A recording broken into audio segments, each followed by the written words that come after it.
Hi, and welcome to the Frog Pond School of Design, where we talk about architectural issues and sometimes just tell stories you might not otherwise have heard. Today I've got a rather personal item to discuss, and it has to do with retirement. I've retired a couple times and gone back to work each time. And people ask me, why don't you want to really retire? So I did some research and I found a list of what someone called the 40 most famous architects for the 21st century. That part's kind of important because it does give us some assurance that these individuals are still active somewhat, and it's not just their firm carrying on without them. And I ran an average on their ages, and it came out to over 75 years, which begs the question, why don't architects retire? So I did some more research, and I found an article that referred to architecture as the oldest profession. And I think what they mean by that is the oldest in terms of the average age of the participants, which is just exactly what we're talking about. One point they made was that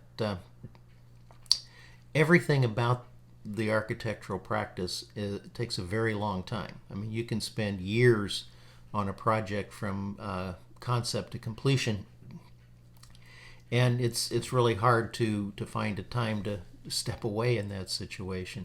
But also because of that long life cycle, it's very rare for an architect to become well known, well respected early in his or her career. The ones that I mentioned on that list, there were, again, 40 on the list. Only 4 were under 60. You know, when projects take so long, it's really almost unheard of for an architect to become well known and well respected in the field before the age of 60, let's say. And if that's the case, you're not going to retire at 65.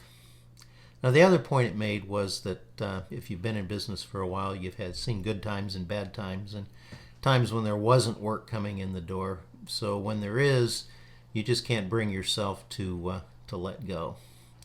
But you know, fame isn't everything. I've known a good number of really talented architects early in their careers, and I hope those folks can continue to do what they want as long as they choose.